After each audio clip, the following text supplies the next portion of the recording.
All right, I have tried to start this thing so many times. I think this is like the 27th or 28th time I've tried to start it. And for whatever reason, it just doesn't happen. It doesn't work. This is how it's beginning now. There's no introduction. There's no like, oh, thank you for joining me for the very first episode of my show. Like, no, that ain't happening because I somehow cannot get that out for one reason or another.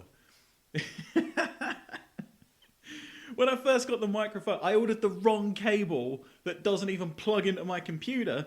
So I had a lovely, lovely microphone with nothing to record the noises coming out of it. You know, like some sort of amateur. And then I tried to start it the other day. And then right outside my window, two of my neighbors are having like the end of the family argument.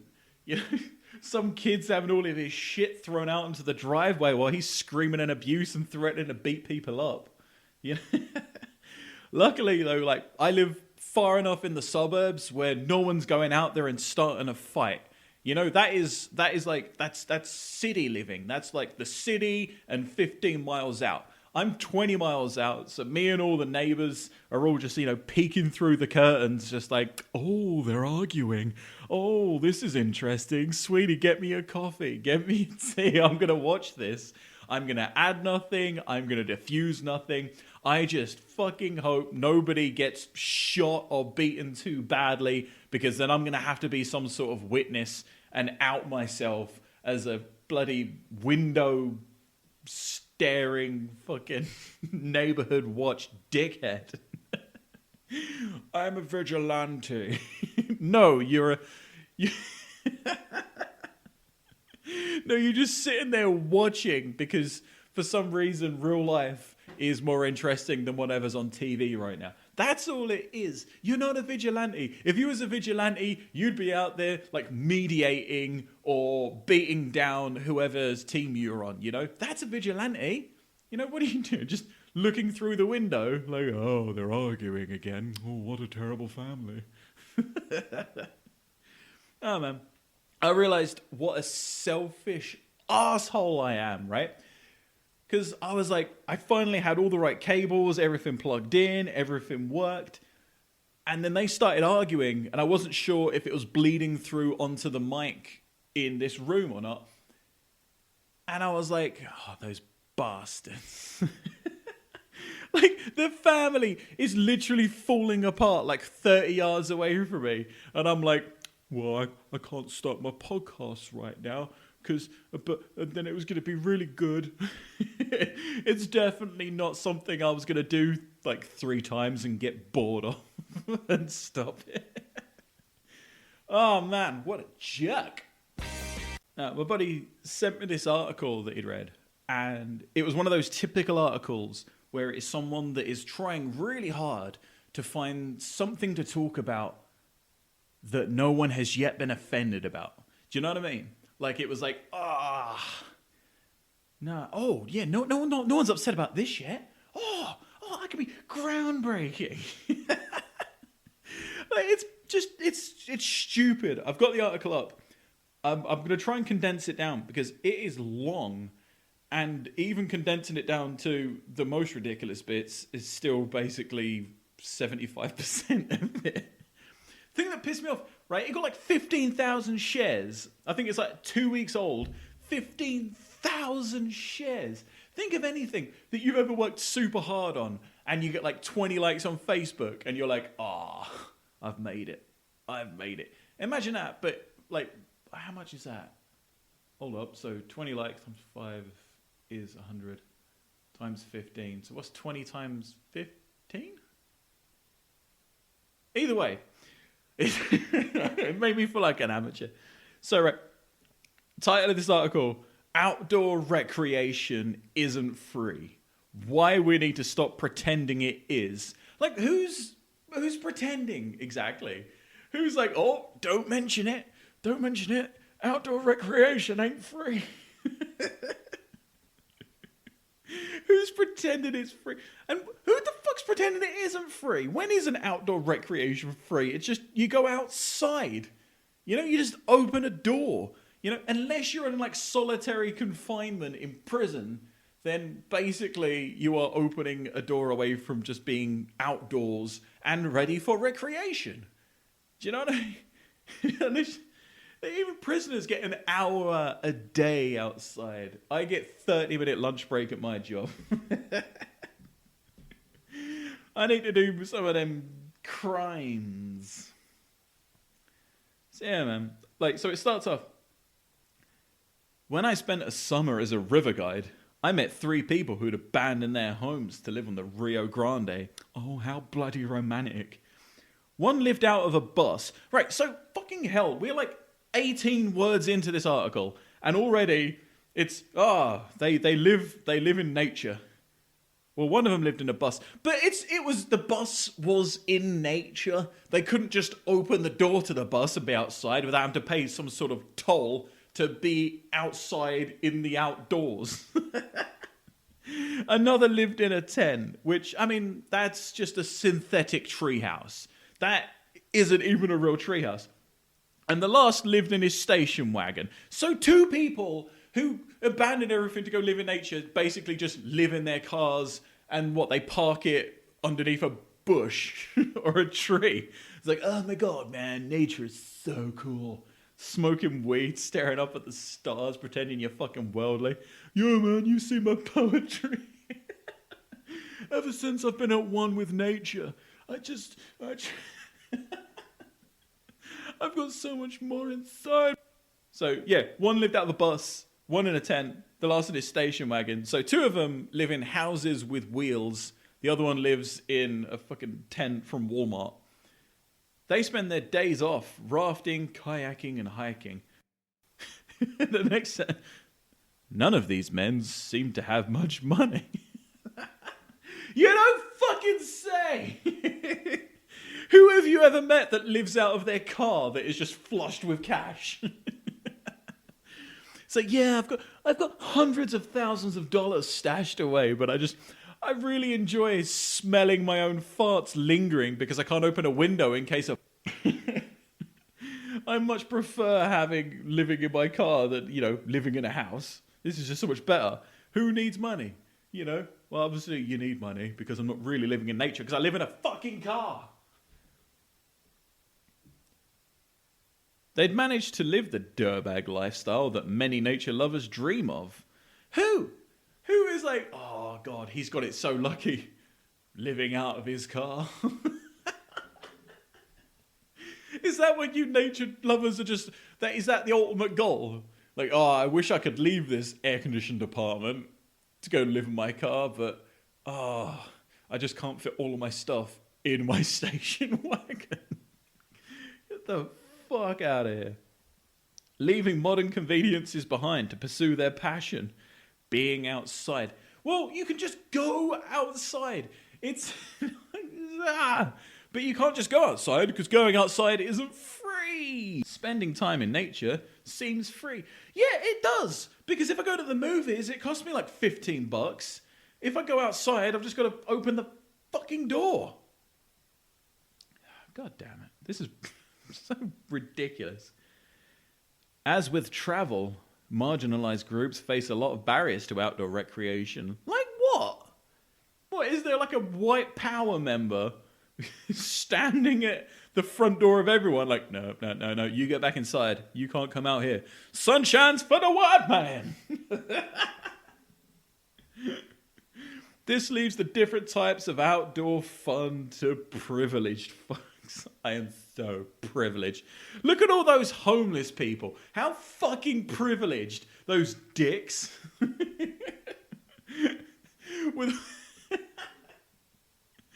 With all their super privileged crack and their cardboard boxes. Take race, for one.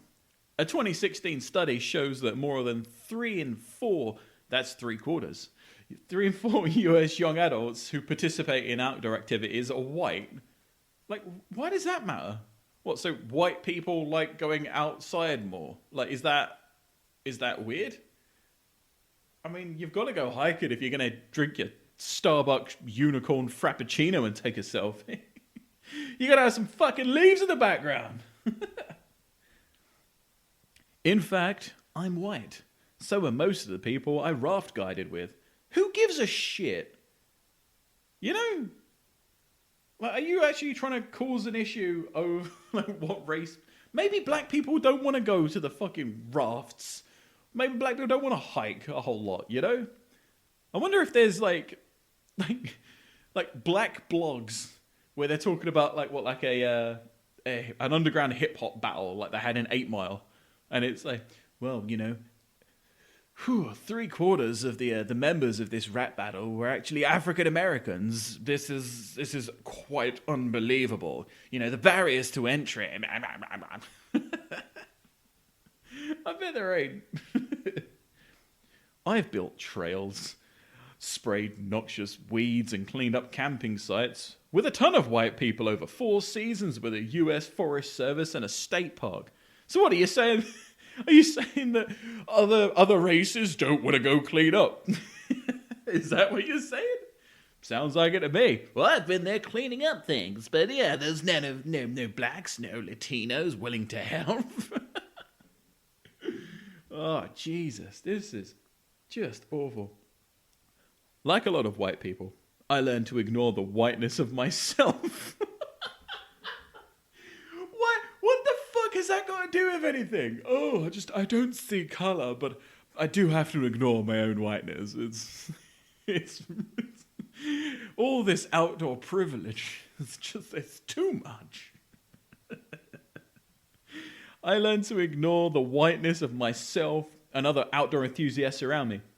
I didn't hear backpackers saying overtly racist things or see jerks physically blocking people of colour from the trails, so I paid the homogeneity no mind. Hold up now. So you haven't seen anything racist happen, you haven't heard anything racist happen, nothing racist happened, but it's still racist! It's still so racist because I'm gonna write a blog. It's easy to overlook inequality when it's systemic. So what? People don't want to go fucking hiking. I'm white. I'm super white. I've been hiking. It sucks. It sucks so bad. You get your thighs chafed. You have to wear them shit walking boots that just aren't comfortable. You get nipple chafing, fucking sunburn, mosquito bite. It sucks. It sucks so bad. Sometimes I have to ignore the whiteness of myself. It's like, do you want to go hiking? Oh, white people love hiking. Ignore your whiteness. Ignore your whiteness. Ignore your whiteness. We need to acknowledge outdoor recreation's lack of diversity and inclusion. Why? Just maybe people don't want to fucking do it. You've already said all the white people that do it, no one's saying, hey, you, don't do it. Hey, you, get off the trails. This is not a trail for you people. No one's saying that. That hasn't happened. Get over yourself. Without understanding what's keeping folks home. So you don't know what's keeping folks home, but immediately it's like, well, this is an overwhelmingly white activity. Oh, for fuck's sake. Like, overwhelmingly, teenagers like Justin Bieber. Does that mean that everyone else is a piece of shit and teenagers are a bunch of oppressive son of a bitches? You kids and your Justin Bieber music and your Disney Channel, you're all scumbags. I know you haven't said anything bad about anyone else, but still, it seems like there should be.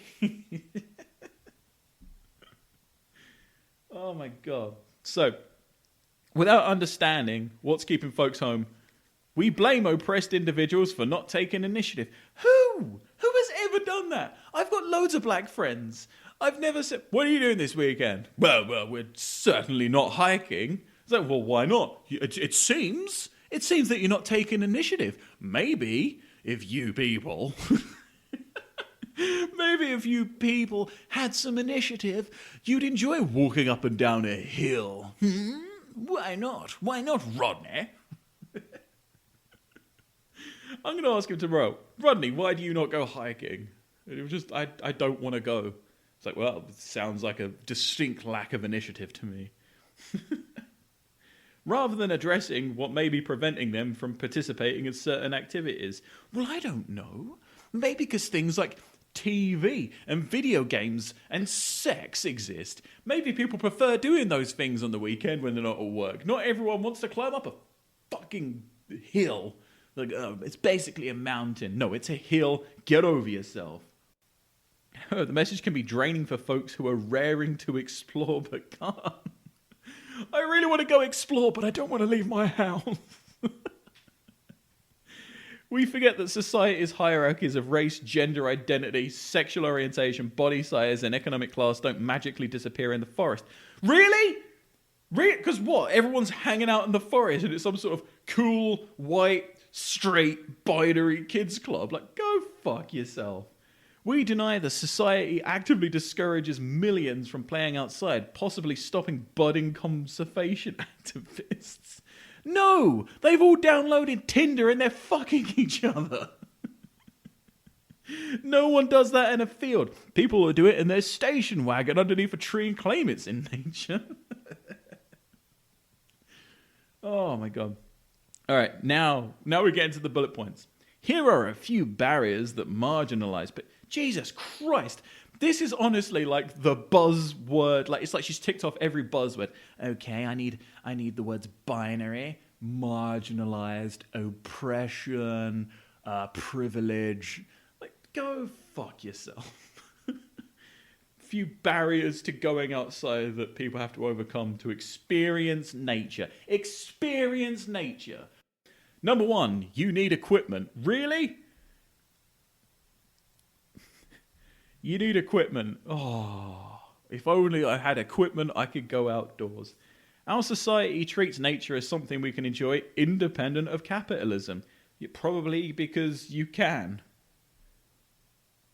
Theoretically, we go there to escape and all we need are some sturdy shoes and maybe a sleeping bag. No, that's not theoretically. You could literally do it without the sleeping bag, you little bougie ass motherfucker. The reality is more complicated. In the United States, outdoor recreation is a $646 billion industry, really. Is it really that much? I mean, I know that, what's his face, like, what's that, Bass Pro have like a pyramid, but does that really make it a 646 bit? That can't be right. No, I'm calling bullshit on that. Open the pages of outdoor magazines. Oh, that's probably one of the reasons I can't go outside, because I don't subscribe to outdoor magazines. If only I was willing to pay $8 a month for something saying, hey, there's trees and woods outside, and also trails. You'll find $150 trail running shoes. Exactly, trail running shoes. Some people want to go for a nice walk. $500 tents and $4,000 mountain bikes. Really? Do you think they're advertising serious shit to people that take that shit seriously? Do you think maybe? You know, that's like saying, well, you know, you may walk into Best Buy and see a $10,000 TV. Well, how's Frank supposed to afford that $10,000 TV? Well, he won't have it. You don't need one. It's just, they're going to charge more money for shit for people that are going to pay it. That's how business works. We've created a culture of, nice of you to include us in that, we've created a culture of elitism around the outdoors. Who thinks people that go walking in the woods are elite? I don't. I think people that are going out and doing stuff that costs money, actual money, not your made up fucking thing. The Minnesota Land Trust's Hansy Johnson, who's white. Yeah, that's a necessary detail. I was just talking to my mum the other day, who's white, and she was like, what? It's so unnecessary. She recalls how he used to see people wearing jeans and flannel cross-country skiing growing up, a rare sight today. What is... Like, there's so many unnecessary detail. Like, what, it's nostalgia mixed with because she's white, her opinion is either means more or means less, but it's supposed to mean something. Good Lord. Even if folks push past mainstream narratives and seek more affordable gear, cost is still a factor for low-income people. No shit! Cost is a factor for anyone unless you're a billionaire. Even then, it's like, oh, I don't know about this $800 million yacht. I've only got $1 billion to spend. Like, everything's relative, you moron. If deals on used equipment or borrowing from a friend aren't feasible in someone's area, gear for a no-frills camping trip can still cost $500. Who the fuck is spending $500 for a no-frills camping trip? If I'm spending $500, I better be staying in a goddamn cabin with a hot tub. Forget the cost of a car, unless you live in it, of course, and gas to get to the campsite. How does that shit cost so much? Like, really? That's just mind-blowing. That's a vacation. You can fly to England for like $800. Why not just do that? I mean, sure, England is outdoors. Fitness culture overall reeks of fat shaming, for one, which is reflected in workout clothing offerings. So fitness culture, the act of becoming fit, does mean there's a good chance you're going to be less fat than you was before. That is not fat shaming. That is just getting fit. Like, how the fuck is that fat shaming? You know, go to Planet Fitness. That alarm goes off if you're acting like a dickhead. No one's walking around going, oh, look at all these fats coming. Like, no, people are just working out. People are different sizes and shapes. Gee, like, how the fitness culture reeks of fat shaming. Like, what are you expecting to see? Ultra marathoner. Well, have you noticed how there's a lot of fat shaming in the ultra marathon world? Why don't they compensate for more fat people? For those who prefer cycling, only last year did anyone think to build a bike for someone who's heavier than 300 pounds. Right. Let's break this sentence down, okay? Only last year did anyone think to build a bike for someone who's heavier than 300 pounds. Like, if there was a market, people would be selling that shit. You know, if people were that avid of cyclists that are like, I would like to buy a bike now, they probably wouldn't weigh 300 pounds because of all the cycling. That's probably why they don't need a 300 pound cycling thing. Perhaps, maybe. I don't know. People don't make something just for the fuck of it. They make something because they're going to sell it and make money. Ah. My God. If we truly believe that everyone should be outside, who? Like, we don't truly believe that. This is you trying to hyperbolize nothing. And it's like, well, if we truly believe that more people are outside, we need to hold companies accountable for their limited views on body size. No, they sell shit to the people that want it. It just so happens that people that tend to be a bit fitter are like, oh, I should probably go buy some bespoke fitness gear to help me with this, you know? You can work out in whatever you've got already, you know? I wouldn't advise going on the treadmill in a pair of jeans, but you don't need, like, oh, well, why do they not sell this express thing for my size? You need to know that outdoor recreation is an option. Well, families pass down their love for hours. What? Families pass down their love for hours spent in the woods. Now, two things with that.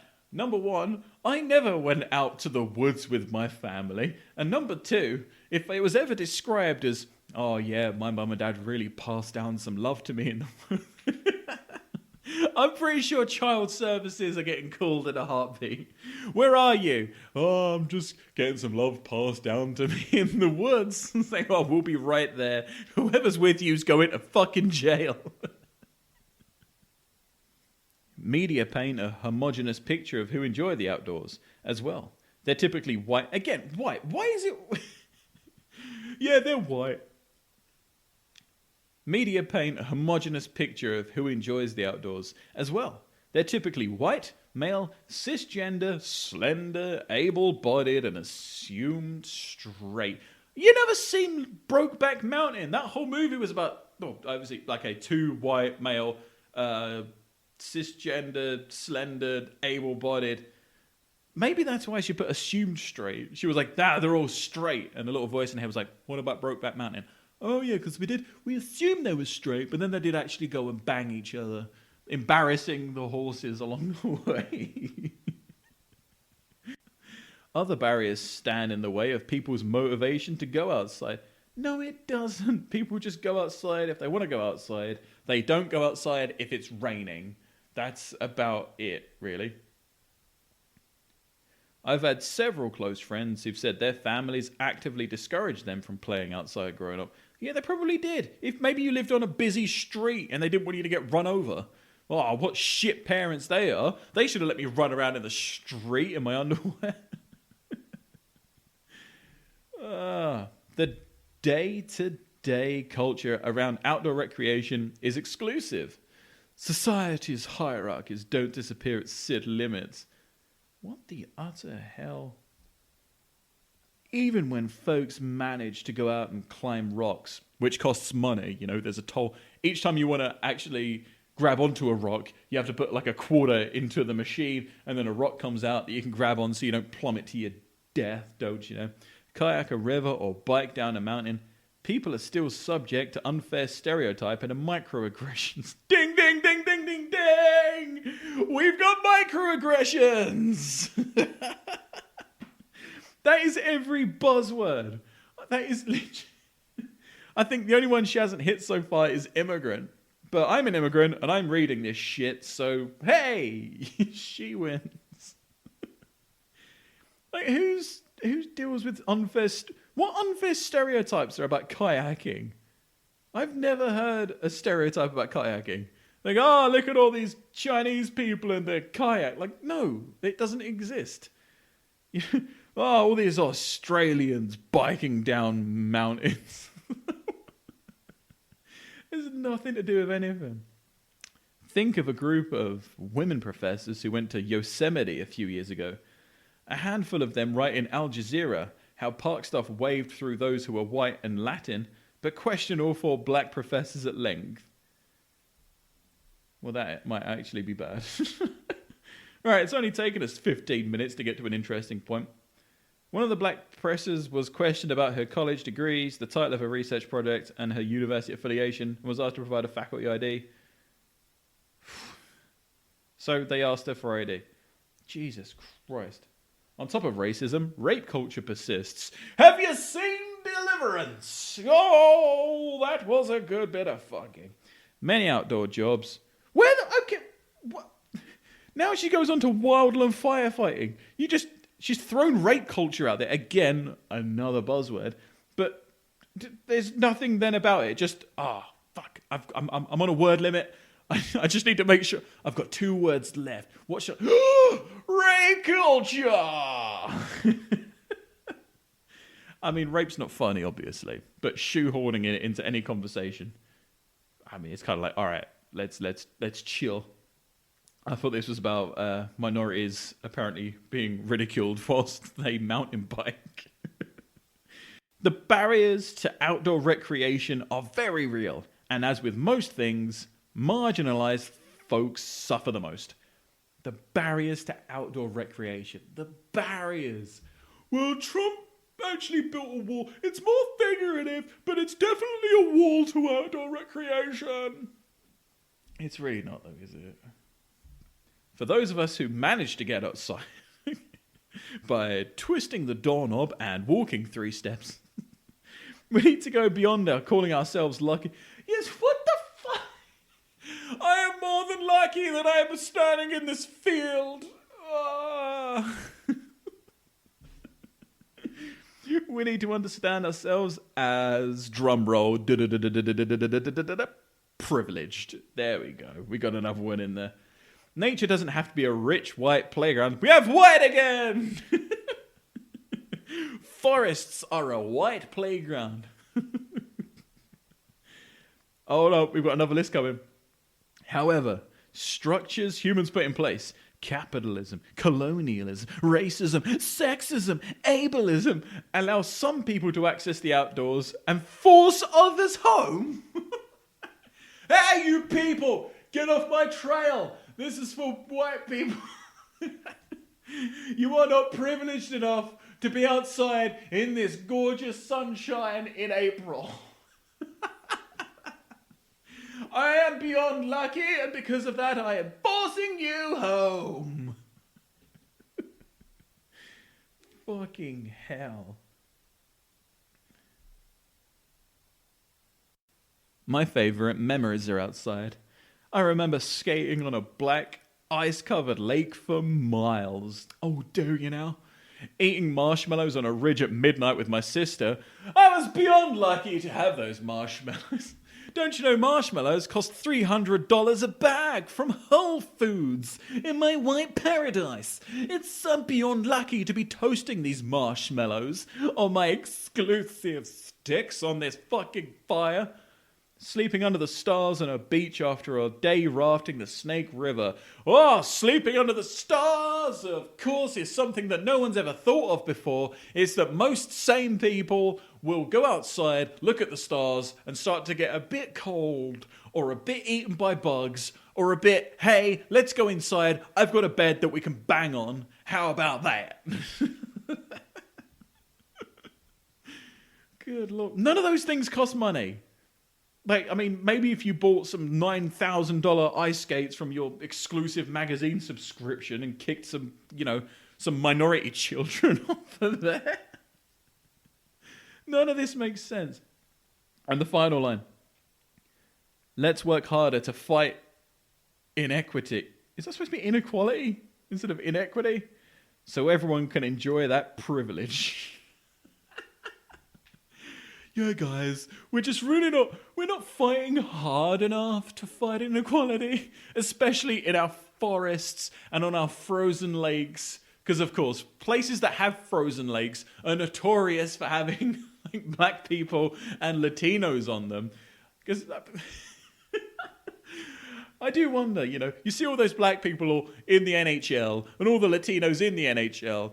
Rather than all the Russians and Canadians that grew up in places where there's a fuck ton of ice that they're so privileged to have.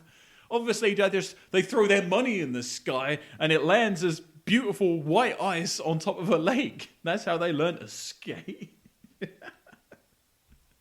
What a shit article. How's that got 15,000 shares? That is unbelievable.